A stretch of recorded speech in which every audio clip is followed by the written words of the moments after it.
Hi everybody, TJ Mack of Vintage Cards and Nostalgia here.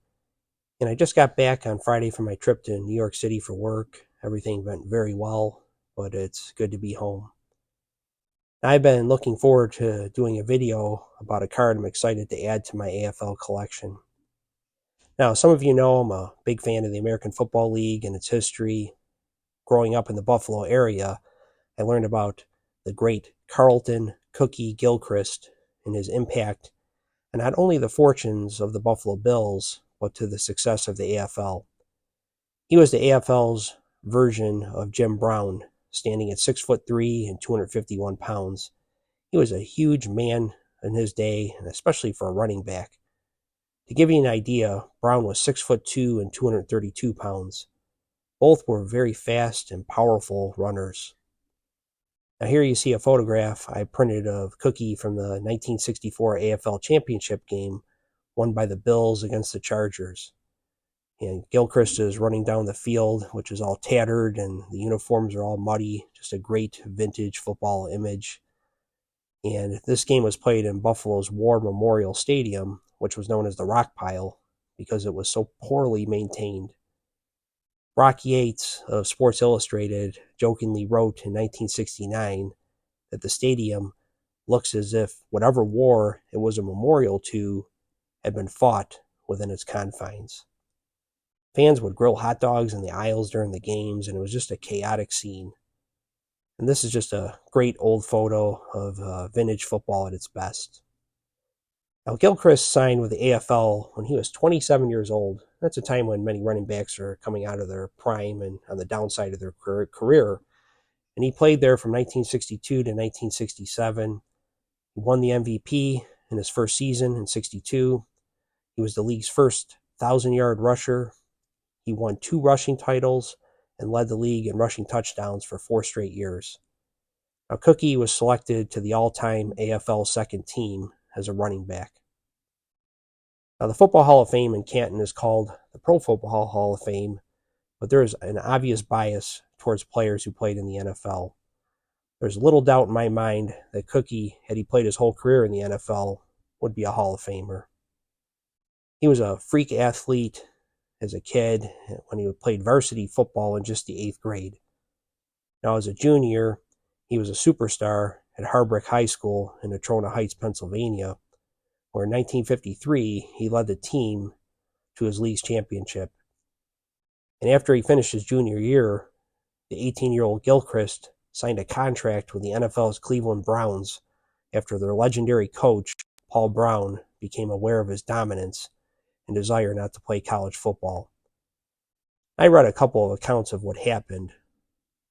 One was that after he signed, he didn't make the Browns' final cut, and the other was the NFL contested the signing, stating it was against their rules to have a player who was still in high school, likely, and it was also likely illegal, and they made the Browns release him.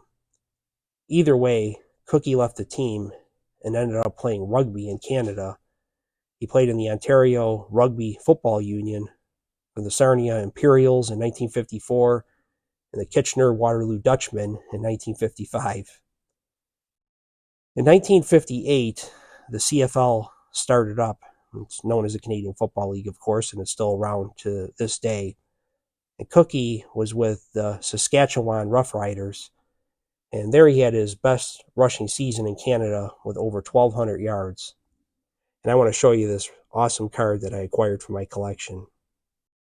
Here's the 1958 Topps CFL first card of Cookie Gilchrist.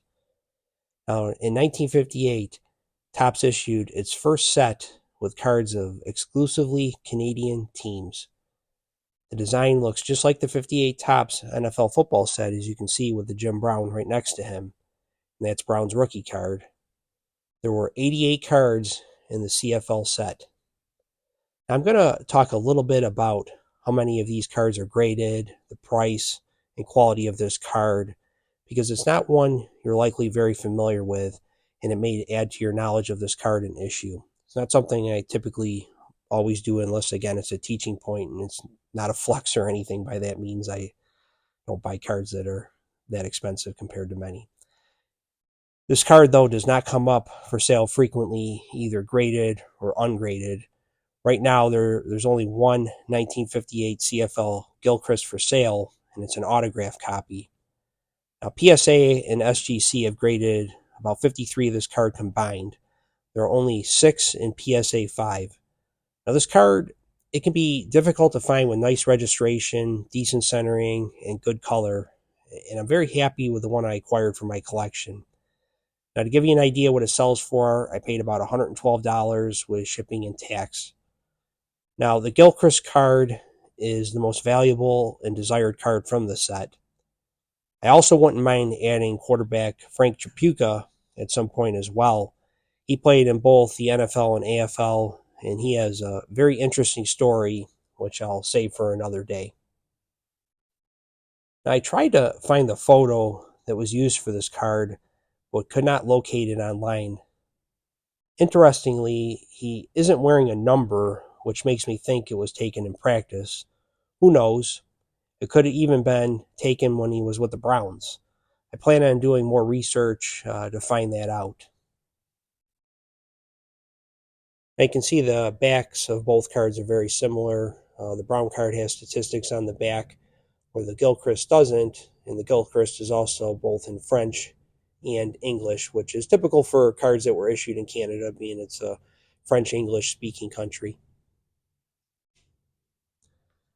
I couldn't wait to slot this Cookie Gilchrist card between the Jim Brown rookie and his first AFL card. Just makes for a wonderful display piece. This is one I'm definitely going to put in my display case when I feature my AFL cards. I'm a huge Cookie Gilchrist fan and just excited to add such a special player to my collection. Now, I did find, even though I didn't find the original photo that was used for this card, I did find the photo that was used for the 63 Fleer first card of Cookie. This is December 18th, 1962 wire photo of the league's MVP, Cookie Gilchrist. It was when he was announced as the league's MVP. They took the wire photo, and then this was the card that was used to produce the 1963, or the photo used to produce the 1963 Fleer card. It is a shame that Cookie's not better known. He could be a handful to deal with as a player because of his outspoken views, but he was also a proponent for civil rights, and he stood up for himself and other black players in a boycott of the AFL All-Star Game in 1965 due to the terrible treatment of black players by the city of New Orleans. Now, Gilchrist was also selected to the CFL Hall of Fame, but he's the only player to refuse induction because of the rampant racism he said he experienced while within the league.